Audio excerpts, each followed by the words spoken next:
A lo largo de la historia, pocos linajes han sido tan influyentes como el de Jacob, el hombre cuyo nombre se convertiría en sinónimo de una nación entera. Su historia no es solo la de un patriarca, sino la de una transformación profunda, de luchas internas y de un destino marcado por la divinidad.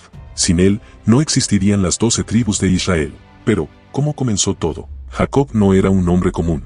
Desde su nacimiento, ya se veía envuelto en una rivalidad feroz con su hermano Esaú. Aquel que saldría del vientre primero marcaría su destino, pero Jacob, aferrado al talón de su hermano, no estaba dispuesto a aceptar un segundo lugar.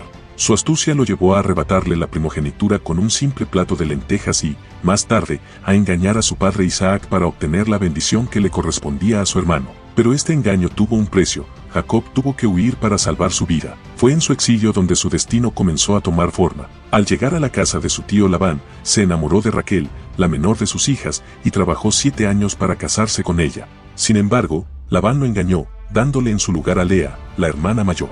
Jacob tuvo que trabajar otros 7 años para finalmente casarse con Raquel. De estas 2 mujeres, y sus siervas, Bila y Silpa, nacieron los 12 hijos que formarían las 12 tribus de Israel. Cada hijo de Jacob tenía un carácter único, y con el tiempo, sus descendientes llevarían esos rasgos como parte de su identidad tribal.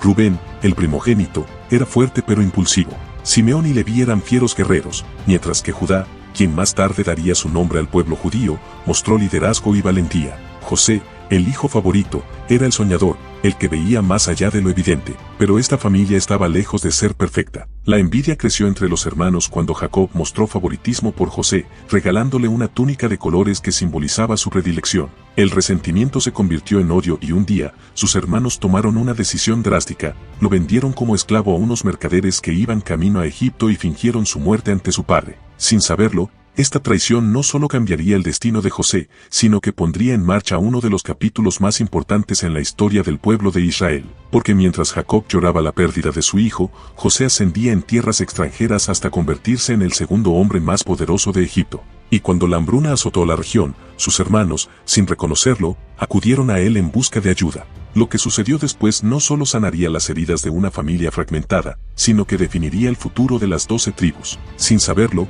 estaban a punto de entrar en un capítulo que marcaría su destino, su llegada a Egipto, el lugar donde nacería una nación, y donde también conocerían la esclavitud. La llegada de Jacob y sus hijos a Egipto marcó un punto de inflexión en la historia de las 12 tribus de Israel. Lo que comenzó como un acto de supervivencia terminó siendo el inicio de una larga y dolorosa esclavitud.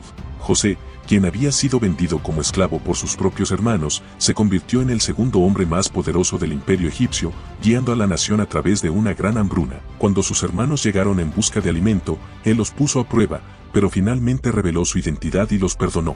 La familia se reunió y se estableció en la región de Gosén, donde prosperaron bajo la protección del faraón. Sin embargo, esta paz no duraría para siempre. Los años pasaron y la memoria de José se desvaneció.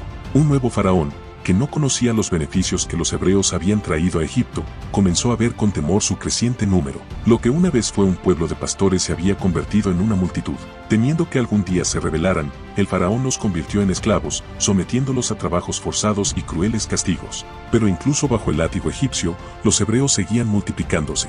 Desesperado, el faraón ordenó una medida aún más radical, el asesinato de todos los varones recién nacidos. Pero en medio de esta oscuridad, surgió una esperanza. Una madre hebrea desafió el decreto y escondió a su hijo en una canasta, dejándolo a la deriva en el Nilo. El niño fue encontrado por la hija del faraón, quien lo adoptó y lo crió como un príncipe egipcio. Su nombre sería conocido por generaciones: Moisés. Moisés creció rodeado de lujos, pero el llamado de su verdadero linaje era más fuerte. Cuando descubrió la brutalidad con la que su pueblo era tratado, su sangre hirvió de indignación. En un arrebato de furia, mató a un capataz egipcio y huyó al desierto para evitar la ira del faraón. Allí, en la soledad del exilio, encontró su propósito. En la cima del monte Horeb, una zarza ardiente le reveló su destino: debía regresar a Egipto y liberar a su pueblo. Lo que siguió fue una lucha de voluntades entre un hombre enviado por Dios y el imperio más poderoso de su tiempo. Moisés desafió al faraón, exigiendo la libertad de los hebreos. Pero el corazón del faraón era de piedra, y se negó. Entonces, las aguas del Nilo se tornaron sangre, ranas y langostas infestaron la tierra, la oscuridad cubrió Egipto y enfermedades devastaron a su gente. Aún así, el faraón se mantuvo firme, hasta que llegó la 10ª plaga, la muerte de los primogénitos. Esa noche, los hebreos marcaron sus puertas con la sangre de un cordero para que el ángel de la muerte pasara de largo. Fue la primera Pascua, y con ella, la liberación. El faraón, quebrantado por la pérdida de su hijo, finalmente cedió. Israel partió de Egipto en masa, llevando consigo solo lo necesario y con el corazón lleno de esperanza.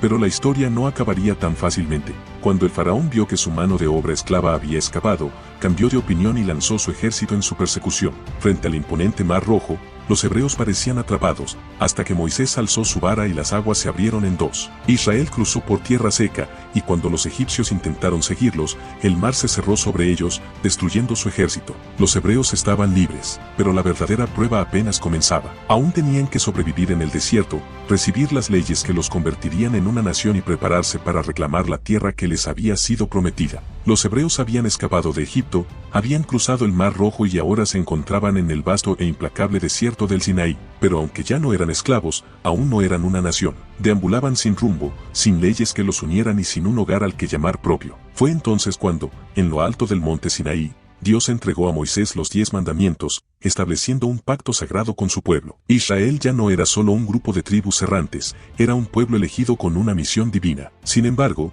la travesía no fue sencilla. La generación que salió de Egipto estaba marcada por la duda y la desobediencia. Cuando llegaron a los límites de la tierra prometida, Moisés envió espías para explorar la región. Al regresar, 10 de ellos trajeron noticias desalentadoras. Canaán estaba habitada por gigantes y poderosas ciudades fortificadas. Solo 2, Josué y Caleb, confiaban en que Dios les daría la victoria, pero el miedo se propagó como una plaga entre los israelitas, y su falta de fe los condenó. Como castigo, vagaron por el desierto durante 40 años, hasta que la generación incrédula desapareció y una nueva, forjada en la adversidad, estuvo lista para reclamar su herencia. Moisés nunca pisó la tierra prometida. Antes de morir, confió el liderazgo a Josué, un guerrero valiente y devoto, y así comenzó la gran conquista de Canaán. Con el arca de la alianza al frente, los israelitas cruzaron el Jordán y se prepararon para la batalla. La primera prueba fue Jericó, una ciudad con murallas inexpugnables, pero con fe y obediencia, marcharon alrededor de la ciudad durante 7 días y, al sonar las trompetas, las murallas cayeron. Fue la primera de muchas victorias. Las tribus avanzaron, conquistando reinos y sometiendo a los habitantes de la tierra. Pero la guerra no fue solo contra los cananeos, también fue una lucha interna. Algunas tribus mostraron debilidad, permitiendo que los pueblos locales permanecieran entre ellos, lo que más tarde les traería problemas. A pesar de ello, con el tiempo, el territorio fue dividido entre las tribus. Rubén, Gad y la mitad de Manasés se asentaron al este del Jordán, mientras que el resto tomó posesión de la tierra al oeste.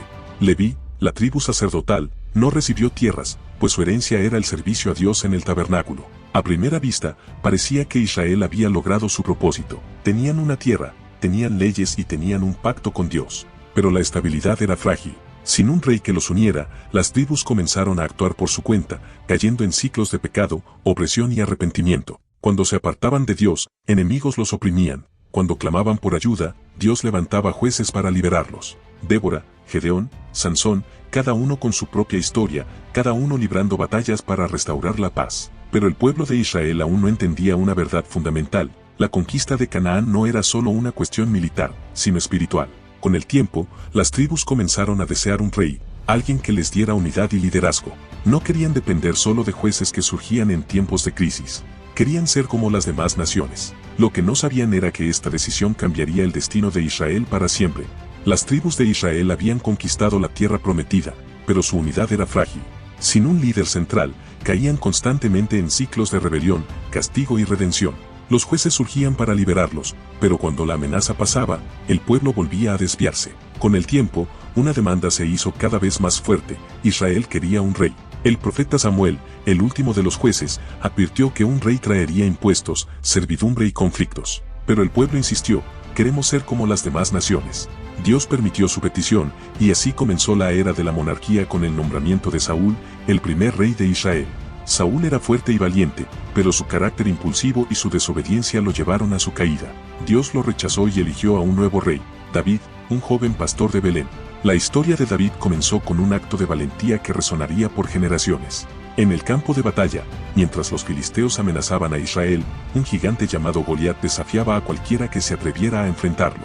Con solo una honda y 5 piedras, David derribó al gigante con un solo golpe, demostrando que la verdadera fuerza venía de la fe. David no solo fue un guerrero, fue un líder justo y un hombre conforme al corazón de Dios. Unificó las tribus, estableció Jerusalén como la capital y trajo el arca de la alianza a la ciudad, consolidando el reino bajo una identidad común. Bajo su gobierno, Israel alcanzó su máximo esplendor. Sin embargo, su reinado no estuvo exento de tragedias. Su pecado con Betsabé y las consecuencias dentro de su propia familia trajeron dolor y conflicto. Tras la muerte de David, su hijo Salomón tomó el trono. Famoso por su sabiduría, gobernó en una era de paz y prosperidad. Construyó el majestuoso templo de Jerusalén, donde la presencia de Dios habitó en medio del pueblo. Pero su grandeza fue su ruina. Sus alianzas con reinos extranjeros lo llevaron a tomar esposas paganas, y con ellas llegaron dioses ajenos. Su corazón se apartó de Dios, y la estabilidad de Israel comenzó a tambalearse. Cuando Salomón murió, su hijo Roboam heredó el trono, pero su arrogancia y dureza provocaron una crisis sin precedentes. Las tribus del norte, cansadas de los altos impuestos y la opresión, se rebelaron y eligieron su propio rey, Jeroboam. Así, el reino de Israel se dividió en dos. Reino del norte, Israel formado por 10 tribus, con su capital en Samaria, gobernado por Jeroboam y una sucesión de reyes inestables, muchos de los cuales se alejaron de Dios. Reino del sur, Judá integrado por las tribus de Judá y Benjamín, con su capital en Jerusalén, gobernado por la dinastía davídica, que a pesar de sus altibajos, conservó el linaje del pacto con Dios. La división marcó el inicio de tiempos oscuros. Profetas como Elías y Eliseo surgieron para advertir a Israel sobre su idolatría y corrupción, pero pocos escucharon. El reino dividido era vulnerable, y enemigos poderosos esperaban su oportunidad para atacar. El destino de las 12 tribus pendía de un hilo. La grandeza de Israel se desmoronaba, y el juicio se acercaba. La división del reino fue solo el comienzo de la caída. Separadas, las tribus se volvieron vulnerables y más propensas a la idolatría y la corrupción. Los profetas advirtieron una y otra vez que, si el pueblo no se volvía a Dios, la destrucción sería inevitable. Pero Israel y Judá no escucharon. Su destino estaba sellado. El reino del norte, Israel, con su capital en Samaria, fue el primero en caer. Durante generaciones, sus reyes promovieron el culto a dioses extranjeros, ignorando los mensajes de profetas como Elías, Oseas y Amós. Finalmente, en el año 722 a.C., el imperio asirio, liderado por Sargón II, invadió Israel con una fuerza arrolladora. Samaria fue sitiada y, tras una dura resistencia, cayó. Las 10 tribus del norte fueron llevadas al exilio y dispersadas por todo el vasto imperio asirio. Con el tiempo, se asimilaron entre otras naciones, perdiendo su identidad original. Así nacieron las legendarias tribus perdidas de Israel, cuyo destino sigue siendo un misterio hasta el día de hoy. Algunos creen que pequeños grupos sobrevivieron y emigraron a otras regiones, mientras que otros sostienen que su linaje se diluyó en la historia.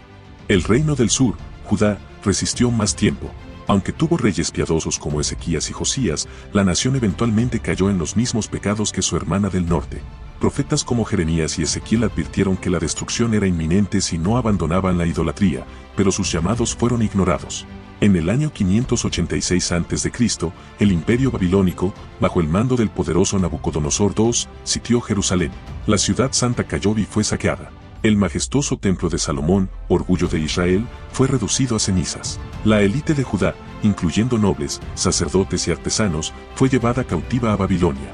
Solo los más pobres quedaron atrás, en una tierra devastada y sin esperanza. Durante 70 años, los judíos vivieron en el exilio. Lejos de su tierra, sin templo y sin un rey, parecía que la historia de Israel había llegado a su fin. Pero en medio de la oscuridad, la fe no murió.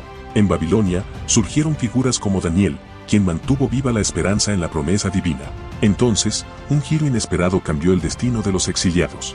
El imperio persa, liderado por Ciro el Grande, conquistó Babilonia en el año 539 a.C. A diferencia de los babilonios, los persas permitían que los pueblos conquistados regresaran a sus tierras. Así, Ciro decretó que los judíos podían volver a Jerusalén y reconstruir su templo. Bajo el liderazgo de Zorobabel, Esdras y Nehemías, los exiliados regresaron en oleadas. La ciudad fue restaurada y, con gran esfuerzo, el segundo templo fue levantado. Sin embargo, la nación nunca recuperó su antigua gloria. Aunque lograron reconstruir su hogar, Israel quedó bajo el dominio de imperios extranjeros, primero los persas, luego los griegos y finalmente los romanos.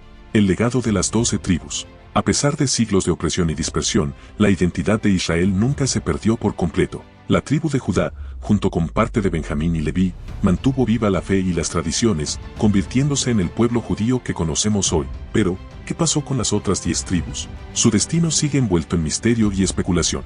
Algunos creen que grupos dispersos en lugares tan lejanos como India, China, Etiopía y América pueden ser descendientes de estas tribus perdidas. Otros afirman que su linaje se mezcló con otras naciones, cumpliendo así la profecía de que Israel sería como la arena del mar. Lo cierto es que la historia de las 12 tribus de Israel no terminó con su dispersión.